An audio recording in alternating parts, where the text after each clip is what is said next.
In theory, once it gets through 40, 41, 42, really you could see a blow through 50 and then some very quickly, just because there's nothing standing in its way. It's kind of like gold, which continually tried to break through 2,300 and kept breaking, hitting it, coming down, getting above it, coming down. But once it finally broke free, it was off to the races to where we are now. It touched 3,500. We're at 3,350 and climbing back up. The technical chart looks identical to gold about 6, 8 months or a year ago.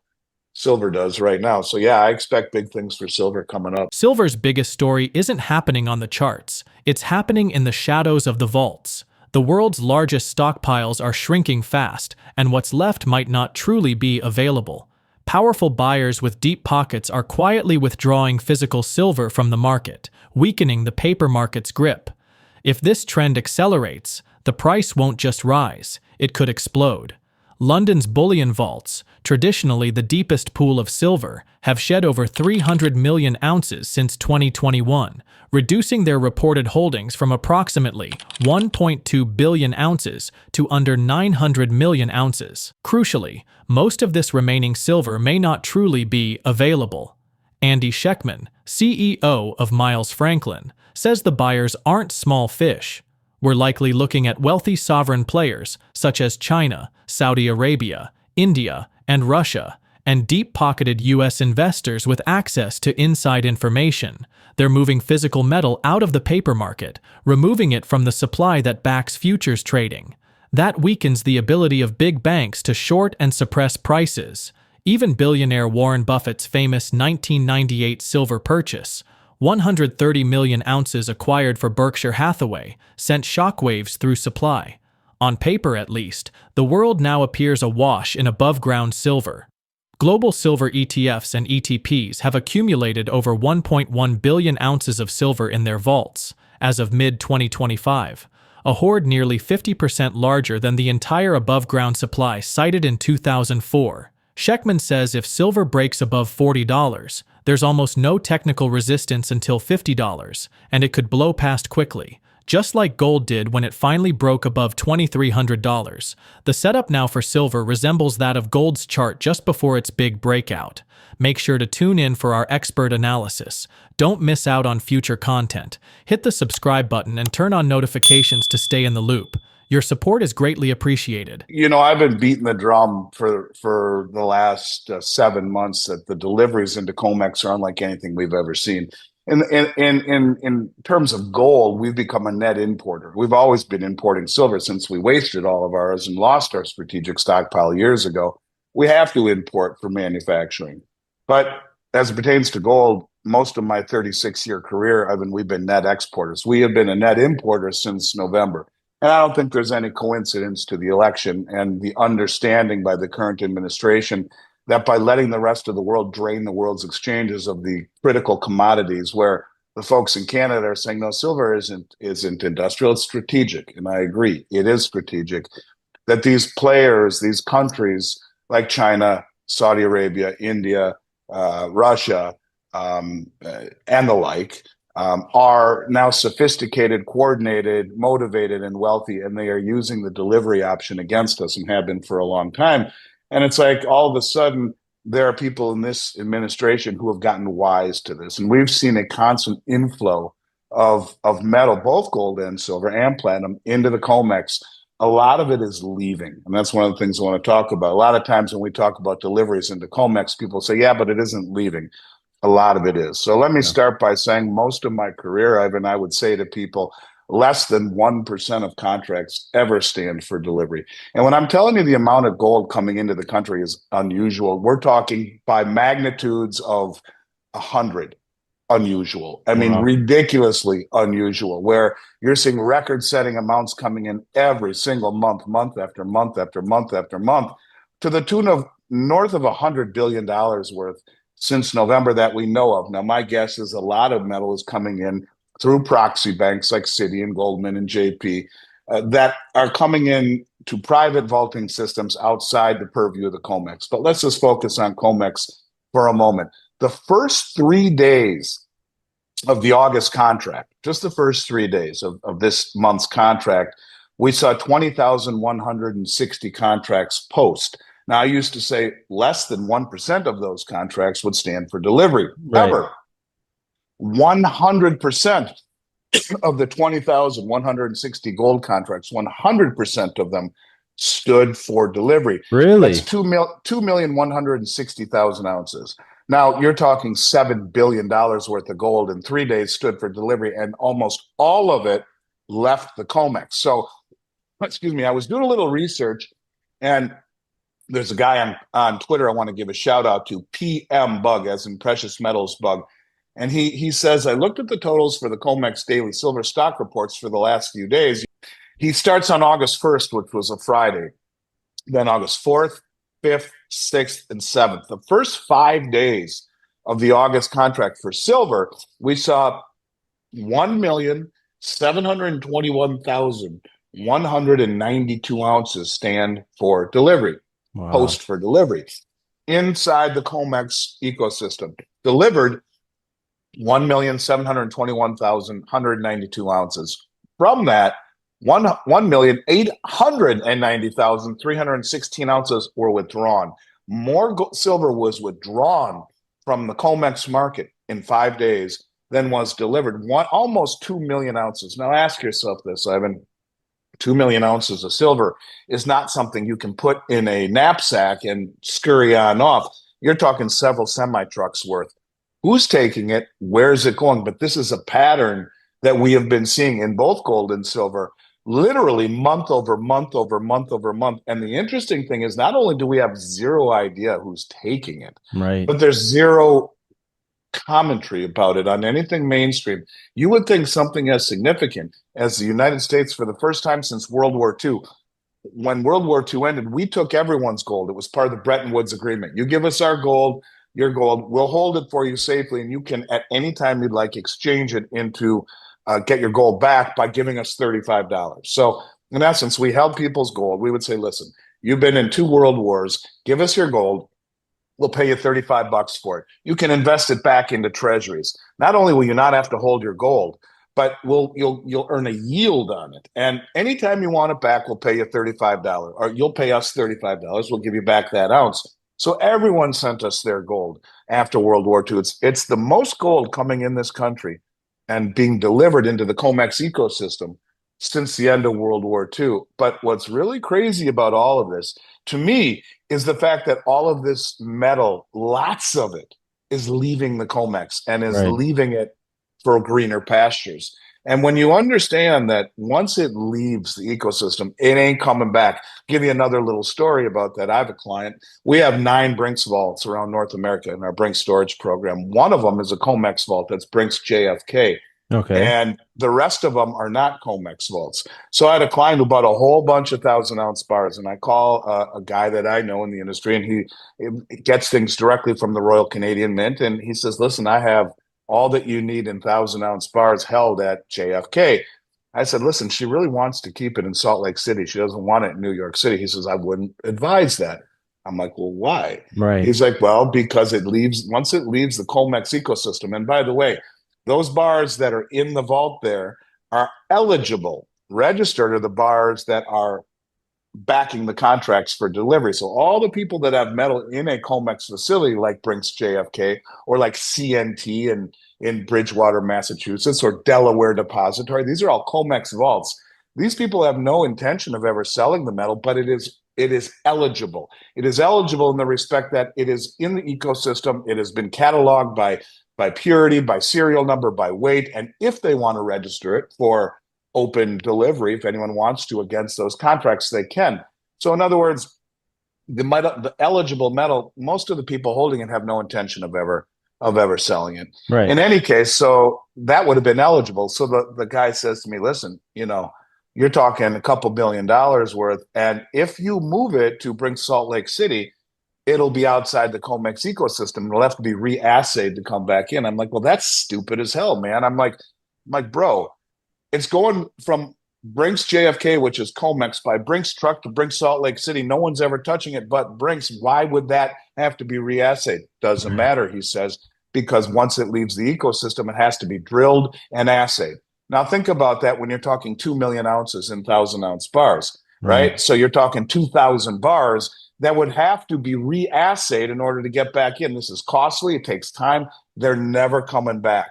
So when you see all this gold and silver withdrawn from the COMEX ecosystem, it is far more bullish in the respect that whoever is taking possession of it has no intention of ever letting it back into the ecosystem to continue to perpetrate this facade of short selling and of the reality that no one ever stands for delivery. The way, like Jim Sinclair said, to beat the suppression is to stand for delivery. No one ever does that. But there are entities now that are, whether it be the countries, the BRICS countries, Russia and Saudi Arabia and China and India, and all of these countries through sovereign wealth funds are standing for delivery. But so too are some very sophisticated players in the United States. And I would say at the level where people between gold and silver in the first 5 days, $15 billion worth of gold and silver were delivered in the first 5 days of the August contract, and much of it Wow. left. These people are wealthy enough to be very well informed. And so it's not just the wealth that these people have. At that level, when you're talking billions of dollars, you're hanging with people that are giving you the inside scoop.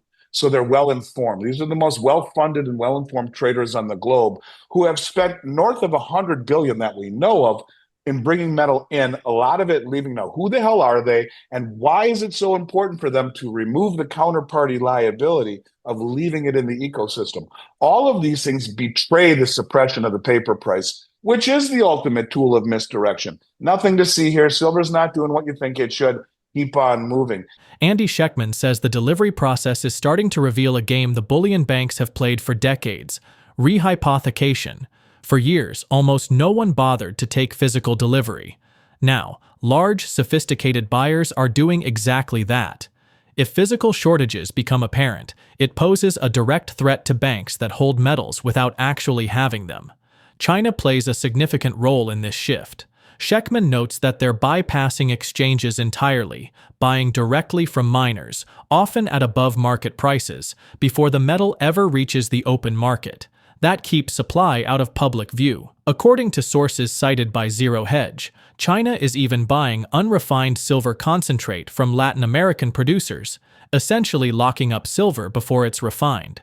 It's a way to secure supply without immediately impacting spot prices, but it also pushes Western buyers out and raises questions about future availability.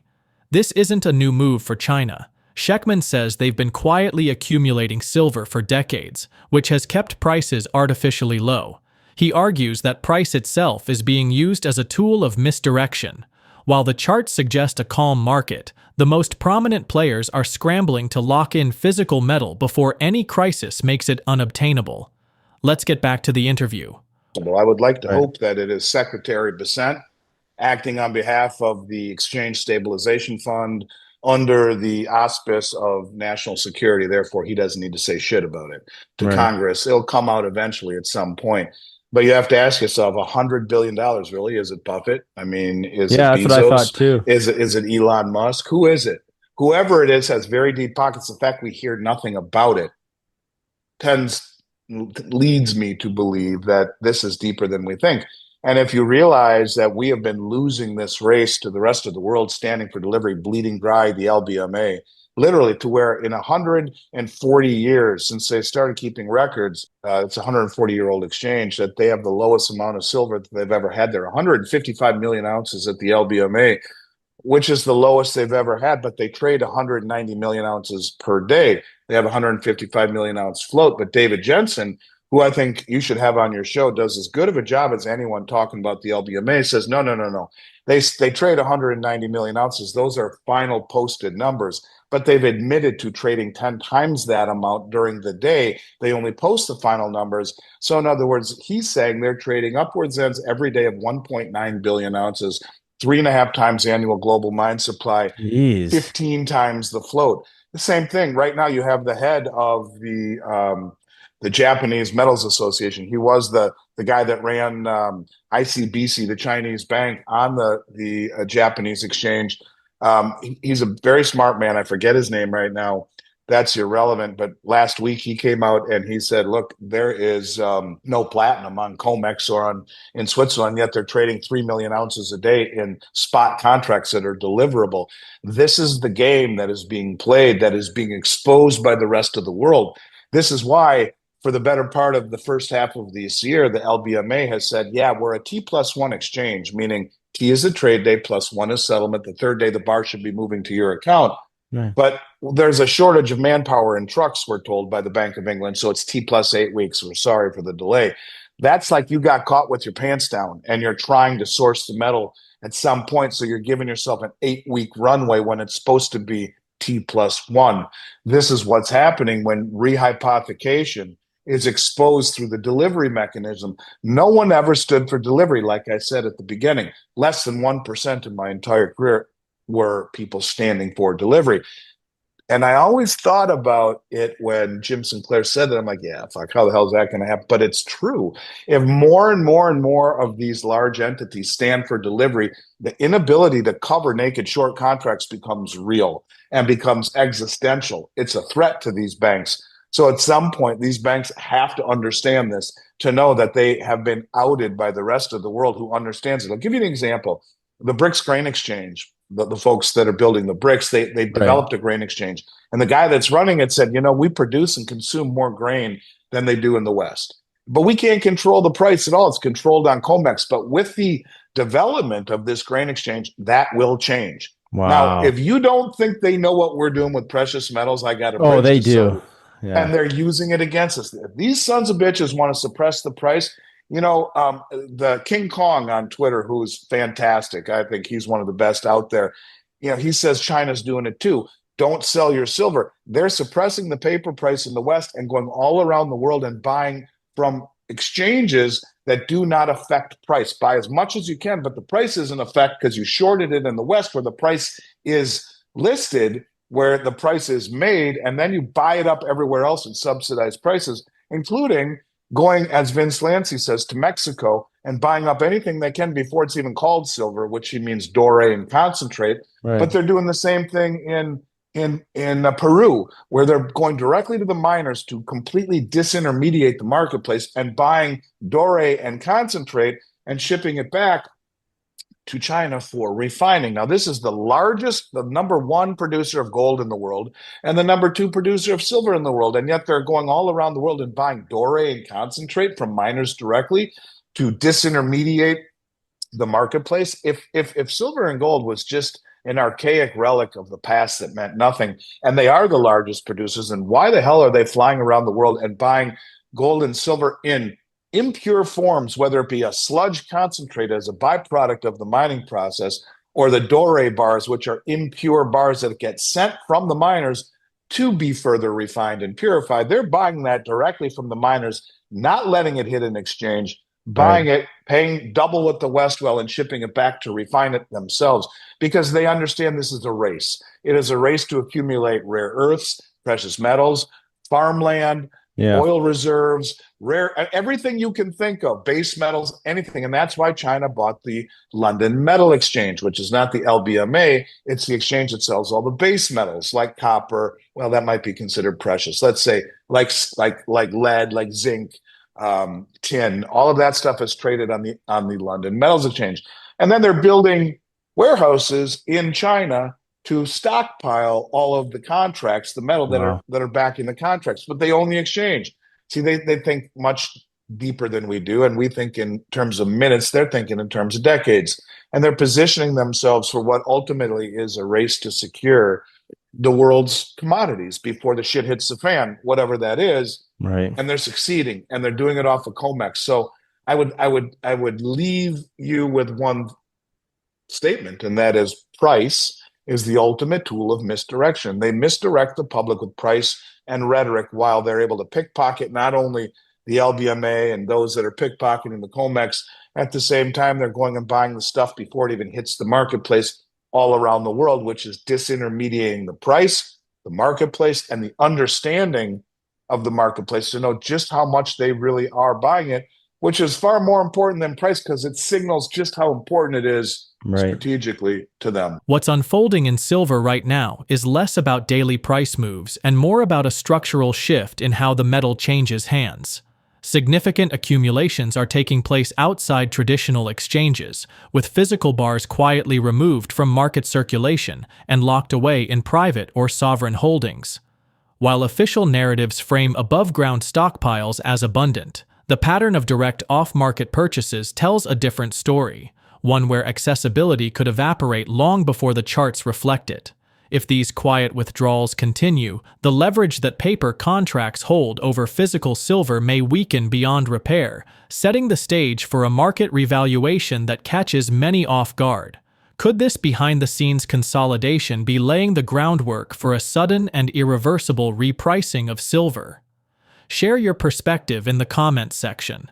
If the video resonates with you, join our community by subscribing to our channel and enabling notifications with the bell icon. Thank you for being a part of our community.